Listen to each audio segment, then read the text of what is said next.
Hypnose pour les manipulateurs radio. Bonjour à toutes et à tous, soyez les bienvenus dans cette vidéo intitulée « Comment utiliser l'hypnose pour les manipulateurs radio ».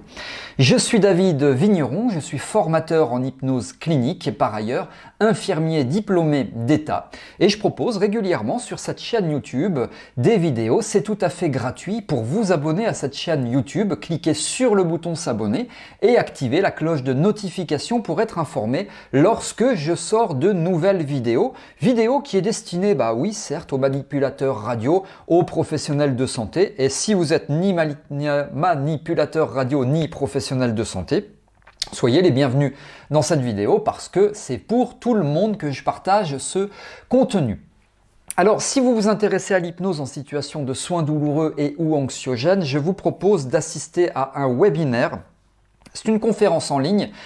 C'est tout à fait gratuit, il s'intitule « Comment utiliser l'hypnose pour vos patients lors d'un soin douloureux ». Le lien pour vous inscrire figure sous cette vidéo. Attention, ne tardez pas parce que le nombre de places est limité.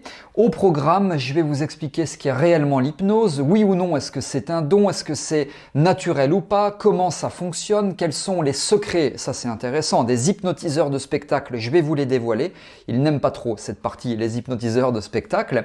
Les 7 avantages de l'hypnose lors d'un soin. Pourquoi c'est selon moi l'une des meilleures pratiques de médecine naturelle qui soit pour soulager vos patients. Comment obtenir un état d'hypnose en un minimum de temps lors d'un soin. Je vous donnerai une technique simple, rapide, efficace que vous pourrez mettre en œuvre immédiatement, en tout cas après le webinaire. Et bien entendu, je répondrai à vos questions. Inscrivez-vous, c'est sous cette vidéo. Vous allez trouver tout ce qu'il vous faut. Alors vous savez, vous, si vous m'écoutez, que vous êtes manipulateur radio, je vais notamment penser à l'IRM. Si vous pratiquez des IRM, eh bien, le gros avantage, c'est... Alors, l'inconvénient, c'est que vous avez quand même pas mal de patients qui ne supportent pas l'IRM à cause de cette claustrophobie. Alors, c'est une phobie, c'est assez répandu. Selon les chiffres, on trouve à peu près 30 à 50% des gens qui doivent passer dans l'IRM. Vous réussissez souvent à faire face, mais pas toujours. Or, l'hypnose va pouvoir vous aider à faire face à ces personnes qui sont claustrophobes et qui, parfois, ne vont pas pouvoir bénéficier de l'IRM parce que ce n'est pas possible de par cette phobie qui est quand même très spécifique. Alors, le gros avantage de l'hypnose, et ça, c'est le premier point, c'est que vous allez pouvoir détourner l'attention de vos patients. On dit que l'état d'hypnose, c'est un état dissociatif, c'est une dissociation. À la fois mentalement parlant, votre patient est ailleurs, mais physiquement, il est toujours ici, bien entendu, en l'occurrence dans l'IRM. On dit donc qu'il est à la fois ici et ailleurs, d'où le terme dissociation. Qu'est-ce que c'est cet ailleurs? Alors je ne parle pas de paranormal, je ne parle pas de quatrième dimension, que sais-je encore. Cet ailleurs, c'est tout simplement l'utilisation, l'exploitation de ressources qu'il a en lui, c'est-à-dire l'imagination, c'est-à-dire partir dans un lieu de bien-être. Donc là, tout de suite, ce que vous pouvez faire, même si vous n'êtes pas formé à l'hypnose, vous allez pouvoir lui demander quel est son lieu de bien-être et le patient va vous dire, voilà, moi j'adore la montagne. Très bien. Où? Le Mont Blanc. J'escalade le Mont Blanc. Imaginons. Quand? En plein été. Très bien. Vous êtes seul ou accompagné? Je suis avec Jimmy, mon meilleur copain. D'accord, racontez-moi. Et puis, quand vous commencez l'examen, vous l'invitez à fermer les yeux, vous lui proposez de respirer calmement, de se détendre, de se relaxer. Vous voyez, je vous l'explique en 5 minutes, c'est accessible pour tout le monde.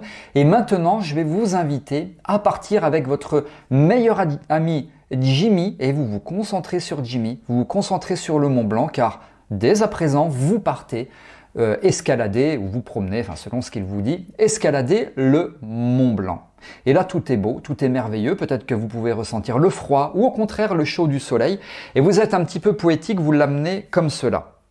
Alors, vous allez me dire, moi, je ne suis pas formé. Oui, l'idéal, ça serait quand même de vous former, de suivre mon webinaire. Comme je vous l'ai dit, il est gratuit parce que vous allez pouvoir acquérir un certain nombre de techniques pour ce que l'on appelle induire un état d'hypnose. L'induction, c'est comme le bloc opératoire. L'induction anesthésique, on injecte des hypnotiques, entre autres des médicaments pour que le patient s'endorme dans un état d'anesthésie générale. L'induction hypnotique, c'est pareil, sauf que c'est pas médicamenteux.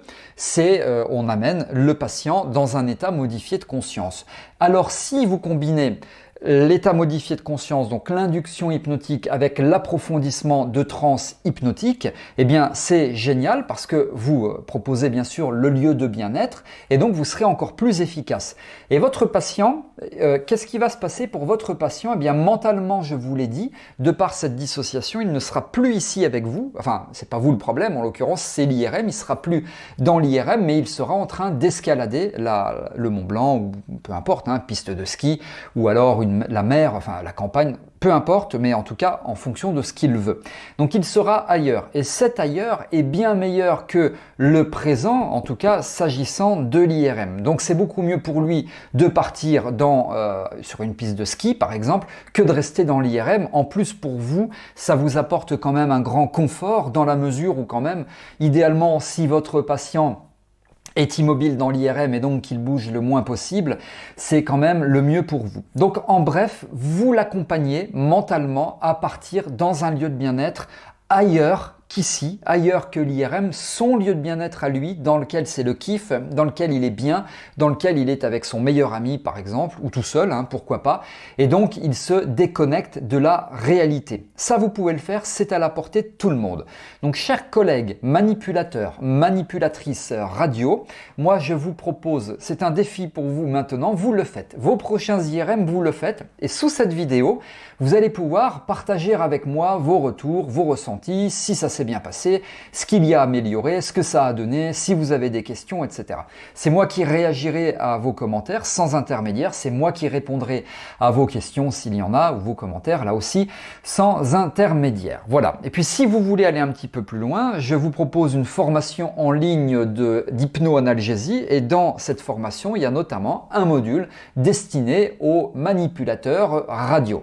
Voilà, je vous remercie de m'avoir écouté. Si vous avez aimé cette vidéo, vous pouvez cliquer sur le petit pouce bleu pour liker, vous pouvez la partager, inscrivez-vous au webinaire, jetez un petit coup d'œil à la formation, tout ça se passe sous la vidéo. Je vous retrouve pour de prochaines vidéos avec grand plaisir. À très bientôt.